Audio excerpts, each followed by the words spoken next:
single day. I'm gonna make hello दोस्तों, मेरा नाम है विशेष गोयल और आप देख रहे हैं मेरा चैनल विकी वर्ल्ड। तो आपका बहुत बहुत स्वागत है। तो दोस्तों, पिछली वीडियो में हमने प्लानिंग के पार्ट 1 डिस्कस किया था, जहाँ पे हमने बहुत सारे टॉपिक्स कवर कर लिए थे यार। क्या होती है प्लानिंग, कैरेक्टरिस्टिक्स क्या है, फ़ायदे, नुकसान को ओवरकम कैसे करें, कुछ इसके प्रिंसिपल्स वगैरह, बहुत सारी चीज़ें थी।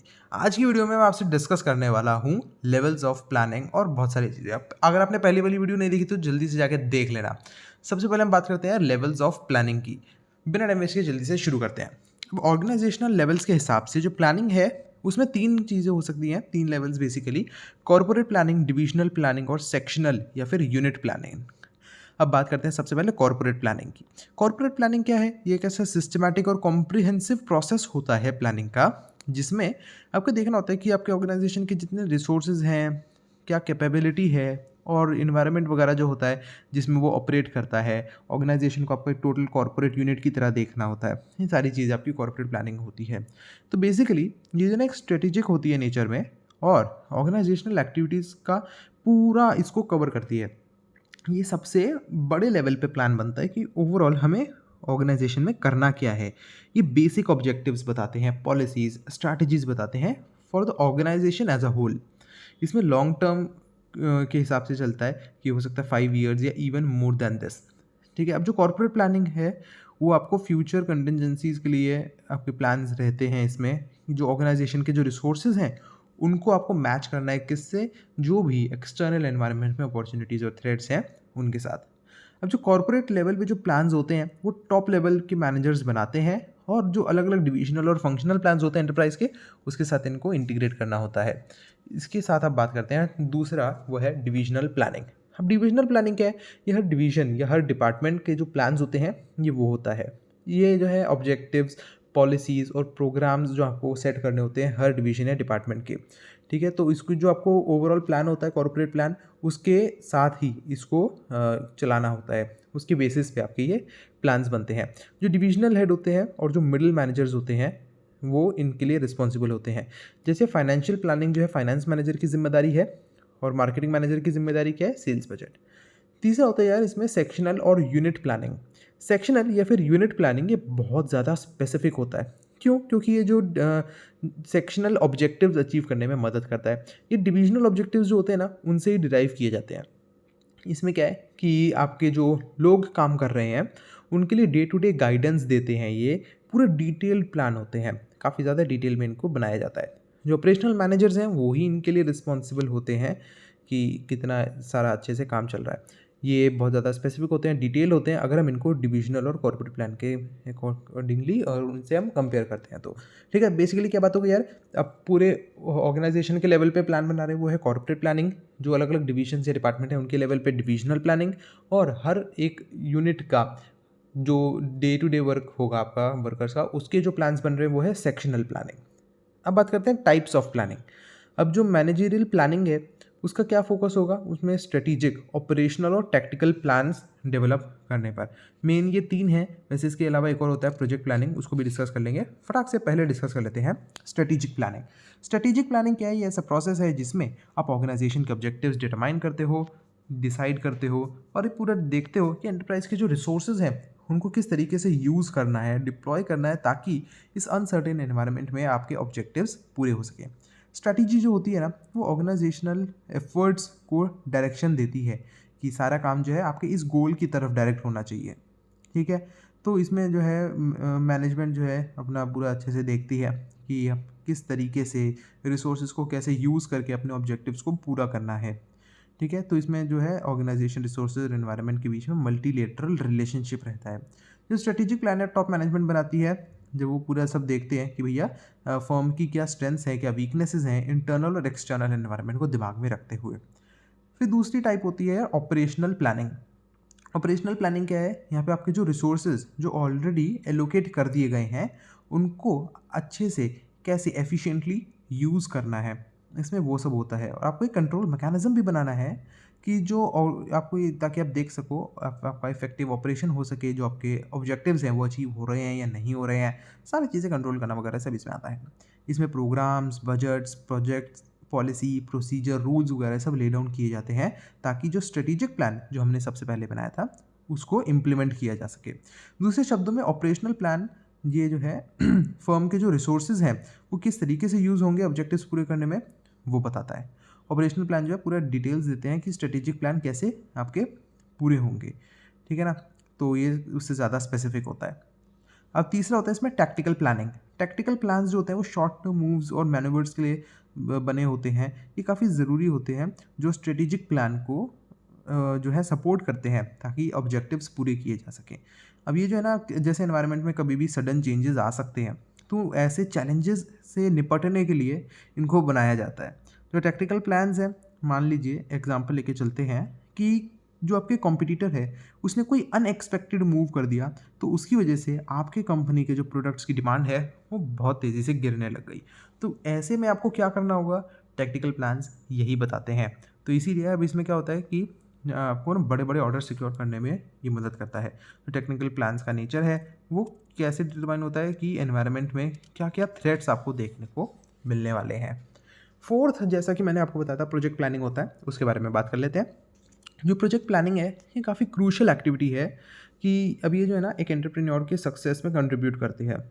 इसमें क्या है कि आपके प्रोजेक्ट के ऑब्जेक्टिव्स हैं वो डिफ़ाइन करना है, आपको पूरा अच्छे से बताना है कि प्लान्स वगैरह आप ले डाउन करोगे ताकि ऑब्जेक्टिव पूरे हो सकें। प्रोजेक्ट प्लानिंग जो है ना वो एक ऐसी इस्टेब्लिशमेंट की तरह आप कह सकते हो। मतलब देखो उसमें ना आपको प्रोजेक्ट एनवायरनमेंट को पूरा अच्छे से फोरकास्ट करते हो, तो उसके बेसिस पे ये आपका सारा कुछ रहता है।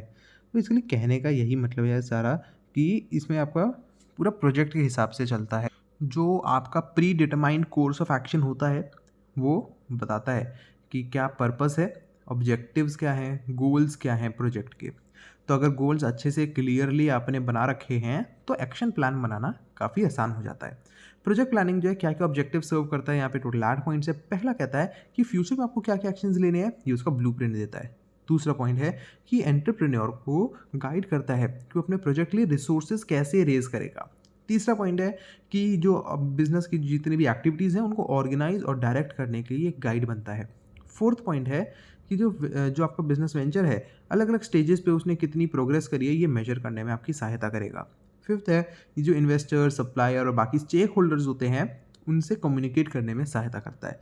सिक्स्थ पॉइंट है ये एक काफ़ी जो आपके प्रोजेक्ट टीम के जितने मेंबर्स हैं उनको उनके बीच में कम्युनिकेशन का ज़रिया बनता है और कोऑर्डिनेशन भी बनाता है, ठीक है। और सेवन्थ पॉइंट आपका ये कहता है कि अब जैसे कोई अर्जेंसी आ जाती है या फिर मेंबर्स के, इससे क्या होता है ना कि देखो सिंपल शब्दों में बताता हूँ, अगर आपके ऊपर ये रहता है कि हाँ भैया हमें ना इस टाइम तक ये प्रोजेक्ट पूरा करना है, तो आप कुछ भी करके उसे पूरा करते हो।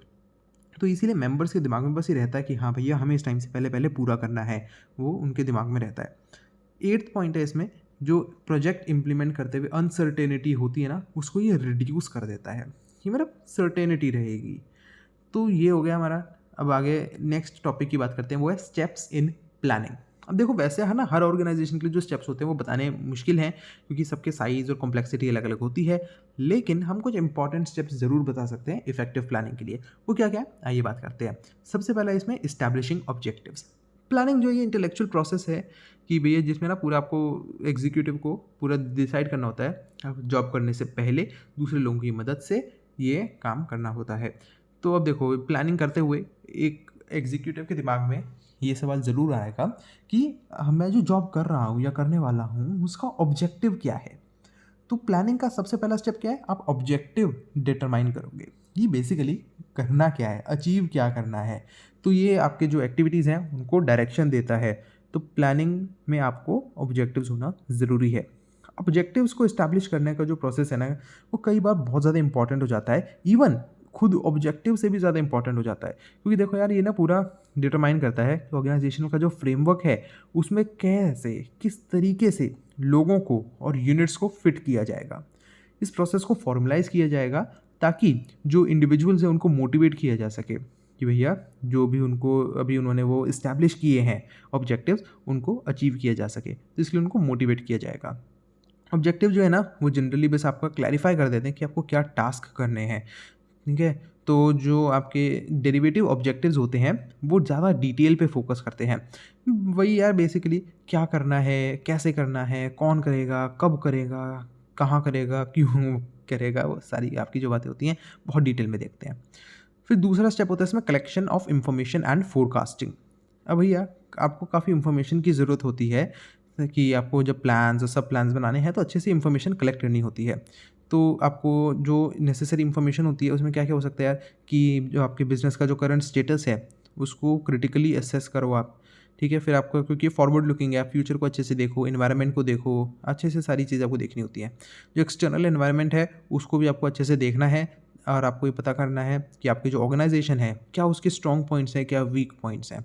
इंफॉर्मेशन कलेक्ट करना और फोरकास्ट आपको पूरा करना ये काफ़ी ज़रूरी चीज़ होती है प्लानिंग में। थर्ड इसमें पॉइंट आता है डेवलपमेंट ऑफ प्लानिंग प्रीमाइसेस। अब ये स्टेप में क्या है कि आपको एजम्पशंस करनी है इंटरनल एक्सटर्नल फैक्टर्स के हिसाब से, जैसे हमने सेकंड स्टेप में बताया था ना। तो इसमें आपको बस उनके बारे में एजम्पशंस करनी होती हैं। ठीक है, अब देखो ये एसेंशियल है कि हम पूरी एजम्पशंस बनाएं कि जिसके बेस पर प्लान बनते हैं। एजम्पशंस जो होती है ना वो आपका ये एक तरीके से बताती हैं कि फ्यूचर में कैसा एनवायरनमेंट एक्सपेक्ट किया जा रहा है, और इसको प्लानिंग प्रीमाइस भी कहते हैं। तो फोरकास्टिंग जो होती है वो काफ़ी ज़रूरी होती है। इसमें क्या है कि जो आपके sales, cost, price, product, technological development वगैरह आपकी फ्यूचर में रियलिस्टिक एजम्पशंस आप कर पाते हो, अज्यूम कर पाते हो कि हाँ भैया ऐसा ऐसा होगा, ऐसा ऐसा होना चाहिए। तो एजम्पशंस जो हैं वो फ्यूचर की फोरकास्ट के साथ अगर आप मिलाते हो तो आपके प्लान्स का बेस बनते हैं। तो फ्यूचर एनवायरनमेंट जो है ना वो काफ़ी ज़्यादा कॉम्प्लेक्स और अनसर्टेन है, इसीलिए बहुत ज़्यादा डिटेल में हर एनवायरमेंटल फैक्टर के बारे में डिटेल में एजम्पशंस बनाना रियलिस्टिक नहीं होगा। आपको क्या करना है, लिमिटेड रखने हैं, सिर्फ उन फैक्टर्स पे आपको रहना है जो क्रिटिकल हैं या स्ट्रेटेजिक हैं प्लानिंग प्रोसेस के लिए। उन प्रेमाइसेस तक आपको अपना लिमिट रखनी है। फोर्थ है इसमें सर्च ऑफ ऑल्टरनेटिव्स। अब भैया देखो, जब भी आप कोई प्लान बनाओगे तो आपको बहुत सारे ऑल्टरनेटिव्स आपके सामने अवेलेबल होंगे। अब जो प्लान बना रहा है उसको सारे पॉसिबल ऑल्टरनेटिव्स ढूंढ के लेकर आने हैं। ठीक है, अब उसमें क्या है कि वो चाहे ढूंढ के लेकर आए चाहे खुद बनाए, सारे उसको देख रहे हैं उसको। अब ये एक इसमें चीज़ रहती है कि ढूंढने के टाइम पे ही उसको जो सबसे बेकार बेकार प्लान है ना उनको साइड कर देना चाहिए। उसने प्लान देखा, उसको लगे कि नहीं ये तो बिल्कुल ही बेकार है, उसको पहले ही साइड कर दो। ठीक है, तो काफ़ी लिमिटेड नंबर रखो ऑल्टरनेटिव्स के डिटेल्ड एनालिसिस के लिए। सिर्फ उन प्लान्स का आप डिटेल्ड एनालिसिस करो जो आपको थोड़े ठीक लगते हैं। ये नहीं है कि भैया आपके पास 50 प्लान्स, आप 50 प्लान के और डिटेल में देखोगे। जो प्लान आपको पहले ही लग रहे हैं, शुरू में ही लग रहा है कि ये तो बहुत बेकार है, इनको हटा दो, इनका डिटेल एनालिसिस नहीं करना, सिर्फ लिमिटेड रखने हैं। ठीक है, तो ये ना काफ़ी ज़्यादा टाइम कंज्यूमिंग हो जाता है, क्योंकि आपके ऑब्जेक्टिव्स जो हैं वो भी बार बार चेंज हो सकते हैं, इनफ्लेक्सिबल हो सकते हैं। ऐसा हो सकता है कि जो एजम्पशंस हैं उनको आप रिवाइज़ करो, चेंज करो, सर्कमस्टांसेस चेंज होते रहते हैं, तो ये सारी चीज़ें हैं। तो इस पॉइंट में बस इतना है, ऑल्टरनेटिव्स ढूंढना है। फिफ्थ पॉइंट इसमें है इवैल्यूएशन ऑफ ऑल्टरनेटिव्स। अब भैया जैसा हमने डिटरमाइन कर लिया कि हमारे पास क्या क्या ऑप्शंस अवेलेबल हैं, तो आप सबको इवैल्यूएट करोगे। किस बेसिस पे करोगे, cost, long range objectives, limited resources, expected पे बैक, रिस्क, बहुत सारे इंटेंजिबल फैक्टर्स वगैरह होते हैं। तो ये सारी चीज़ों के बेसिस पे आपको ना अल्टरनेटिव प्लान्स को एनालाइज करना होता है, उनको जांच पड़ताल करनी होती है। कई क्वांटिटेटिव टेक्निक्स भी होती हैं जो इनको आपको समझने में मदद करती हैं। जो मैनेजर है वैसी टेक्निक्स का हेल्प ले सकता है ताकि सबसे ज़्यादा ऑब्जेक्टिव रिजल्ट्स, बढ़िया रिजल्ट्स उसको मिल सके। सबसे बेस्ट पॉसिबल ऑल्टरनेटिव को चूज़ करता है मैनेजर अपने पूरे डिटेल्ड एनालिसिस के बाद। कई बार जो इवैल्यूएशन है वो हो सकता है उसमें आपको ये पता लगे कि भैया 2 या 2 से ज़्यादा प्लान्स बहुत बढ़िया हैं, तो उसमें आप ऐसे ही सेलेक्ट हो गए, 2 प्लान सेलेक्ट हो गए, उससे ज़्यादा कर सकते हो, उनको कंबाइन करके क्लब करके आप एक प्लान बना सकते हो। तो ये चीज़ें भी पॉसिबल होती है। ठीक है, ठीक है, अब तो ये हो गया। अगले स्टेप की बात कर लेते हैं। यहाँ पे अब हमारा लास्ट 6th स्टेप आता है selection of plan and development of derivative plans. अभी फाइनल स्टेप है प्लानिंग में क्या है कि जो मोस्ट फीजिबल प्लान है आपको उसे सेलेक्ट करना है और डेरिवेटिव प्लान्स बनाने हैं। ठीक है, हमने इवेलुएट कर लिया ना सारे प्लान्स को, अब सबसे बेस्ट प्लान को उठा लो और साथ ही साथ डेरिवेटिव प्लान्स भी बना लो। बताता हूँ अभी जो प्लान्स हैं उनमें फीडबैक मैकेनिज्म भी होना चाहिए। तो जो प्लान्स हैं आपके वो इंटीग्रेटेड और फ्लेक्सिबल दोनों होने चाहिए कि भैया इंटरनल एनवायरनमेंट और एक्सटर्नल एनवायरनमेंट जैसे चेंज हो रहा है तो उसमें आपको पूरा फ्लेक्सिबिलिटी होनी चाहिए और इंटीग्रेटेड होना चाहिए उसके साथ। अब डेरिवेटिव प्लान्स क्या होते हैं यार, ये आपको सपोर्ट करते हैं, जो बेसिक या ओवरऑल प्लान है उनको सपोर्ट करने के लिए बनते हैं, क्योंकि जो ओवरऑल प्लान्स है ना आप उनको इफेक्टिवली तब तक एग्जीक्यूट नहीं कर सकते जब तक डेरिवेटिव या जो सब प्लान्स हैं वो उनको सपोर्ट ना करें। जो डेरिवेटिव प्लान्स है ना वो ओवरऑल जो आपका बेसिक प्लान है उसके फ्रेमवर्क के अंदर ही काम करते हैं। एग्जांपल के हिसाब से बताता हूँ यार, अगर एयरलाइंस वाले डिसाइड करते हैं कि इन्हें नए प्लेन्स लाने हैं तो उसमें बहुत सारे डेवलपमेंट होगी, उसमें आपके डेरिवेटिव प्लान्स आएंगे कि जो अलग अलग लोग हैं उनको एम्प्लॉय करना, ट्रेनिंग देना, स्पेयर पार्ट्स ढूंढना, maintenance, installation, facilities, scheduling, advertising, financing, insurance, दुनिया भर की चीज़ें होती हैं। तो ये सारे आपके डेरिवेटिव प्लान्स बनते हैं, तभी आपका जो मेन प्लान है आप उसको पूरा कर पाओगे। अब यहाँ पे लास्ट टॉपिक कर लेते हैं, वो है essential requirements of an effective plan. 5 points है इसमें। अब इफेक्टिव प्लान वो है जो एंटरप्राइज को बढ़िया तरीके से मैनेज कर ले। इफेक्टिव होने के लिए प्लान में कुछ करेक्टरिस्टिक्स होने चाहिए। 5 पॉइंट्स है। पहला कहता है प्लान शुड बी स्पेसिफिक। जितना ज़्यादा स्पेसिफिक आप प्लान बनाओगे उतने कम चांसेस है कि आप उसे मिस इंटरप्रेट करते हो। तो मतलब अगर ओवरऑल बस यही बता दोगे ना भाई, ऊपर ऊपर से कुछ बता दोगे, तो आप उसको गलत इंटरप्रेट कर सकते हो। लेकिन जितना ज़्यादा स्पेसिफिक होगा उतनी गलती कम होगी। ऑब्जेक्टिव्स जो है क्लियरली डिफाइंड होने चाहिए, ठीक है, और सारी जो आपके कैसे करना है उन ऑब्जेक्टिव्स को अचीव वो भी आपका पता होना चाहिए। दूसरा है the plan should be logical. जितने ज़्यादा फैक्ट्स के बेसिस पर आप प्लान्स बनाते हो बेहतर रहता है। अगर फैक्ट्स अवेलेबल नहीं है तो फ्यूचर के बारे में आपको रीजनेबल असम्पशंस करनी है। बेसिकली बस लॉजिकल होना चाहिए, ऊट-पटांग नहीं। तीसरा है plan should be complete and integrated. Plan complete कब होता है? जब इतना कॉम्प्रिहेंसिव हो कि जितने भी ऑर्गेनाइजेशन में आपके इंडिविजुअल्स हैं, सेक्शंस हैं, उनसे क्या एक्सपेक्टेड है, क्या एक्शंस उनसे चाहिए, वो सारी चीज़ें कवर कर ले, ठीक है। तो सबसे उसने बता दिया भाई कि देखो ये करेगा, वो करेगा, इस डिपार्टमेंट से ये होना चाहिए, वो होना चाहिए, सारी चीज़ें उन्हें कवर कर ली, तो वो कंप्लीट कहलाता है। इंटीग्रेटेड कब होगा? जो उसके अलग अलग जो एडमिनिस्ट्रेटिव प्लान्स होते हैं, जो अलग अलग डिपार्टमेंट के लेवल पे प्लान बन रहे हैं, उनको वो एक साथ लेके चले। जैसे वेल्डिंग कर देते हैं ना, सबको जोड़ देते हैं, उन सबको एक साथ जोड़ के चलना है और उसको मतलब बेसिकली उनके साथ ही रहना है उसको। इस टाइम पे आपकी जो एफिशिएंसी है वो सबसे ज़्यादा होगी। फोर्थ है इसमें the plan should be flexible. अब ये जाहिर सी बात है, एनवायरनमेंट में इतने ज़्यादा चेंजेस आते रहते हैं, तो आपके प्लान को फ्लेक्सिबल होना चाहिए। आपने कुछ कंडीशंस बनाई है कि भैया इस कंडीशन के नीचे ना हमारा प्लान सबसे बढ़िया काम करेगा। ज़रूरी नहीं है वो कंडीशंस आए, वो कंडीशन चेंज हो सकती है, आपके जो वेरिएबल्स हैं, फैक्टर्स हैं, सब कुछ चेंज हो सकता है, इसलिए आपके प्लान को फ्लेक्सिबल होना चाहिए। फिफ्थ और आखिरी पॉइंट है इसमें, plan should be capable of being controlled. अब जो इफेक्टिव प्लानिंग है बिजनेस की, डिपेंड करती है कि आप नेचर को और फ्यूचर के जो रिक्वायरमेंट्स हैं उनको कितना अच्छे से जज कर पा रहे हो, फोर्सी कर पा रहे हो, एक्यूरेसी आपकी बेसिकली कितनी है। आपको एक जो पूरी इंडस्ट्री है उसको भी देख के चलना है और जो आपके पर्टिकुलर बिजनेस फर्म है उसको भी आपको देख के चलना है। अब कुछ फैक्टर्स कंट्रोलेबल होते हैं, कुछ अनकंट्रोलेबल होते हैं, दोनों के बीच में अच्छे से डिफरेंशिएट होना चाहिए कि देखो ये फैक्टर्स हमारे कंट्रोल में है, ये फैक्टर्स हमारे कंट्रोल में नहीं है, तो आपको पूरा अच्छे से ना एडमिनिस्ट्रेटिव कंट्रोल आपका बेहतर रहेगा। आपको पहले से बता देगा भाई ये फैक्टर्स हम कंट्रोल कर सकते हैं, इनको हमें कंट्रोल करना है। तो ये हो गया आपका फिफ्थ पॉइंट। तो यहाँ पे ये फ़िलहाल हमने इतना पढ़ लिया, बहुत हो गया, वीडियो थोड़ी सी ज़्यादा लंबी हो गई, 15 मिनट टारगेट था मेरा। एनीवेज अब आखिरी वीडियो आएगी यार इसकी, जिसमें हम डेरिवेटिव प्लान्स को डिस्कस करेंगे। अभी मैंने आपको बताया था ना डेरिवेटिव प्लान्स, उन्हीं को हम डिस्कस करेंगे, वो वीडियो थोड़ी लंबी हो जाएगी। तो बस यार, अच्छा एक चीज़ मैं कहूँगा, जो आपको नीचे लाइक डिसलाइक का बटन दिखता है उसके साइड में अगर आपको थैंक्स का बटन दिखता है तो मैं आपके लिए कहना चाहता हूँ, अगर आप मुझे सपोर्ट करना चाहते हो तो उस बटन से कर सकते हो। नहीं दिखता है कोई बात नहीं, बहुत ही जल्द आ जाएगा। तो फिलहाल की तो वीडियो में इतना ही। अगर आपको वीडियो पसंद आई है इसे लाइक ज़रूर कर देना, दोस्तों के साथ शेयर कर दो, फायदा सबको होना चाहिए। चैनल सब्सक्राइब करके बेल आइकन को जरूर दबा देना। मैं मिलता हूं अपनी अगली वीडियो में, तब तक के लिए tata bye bye and thank you.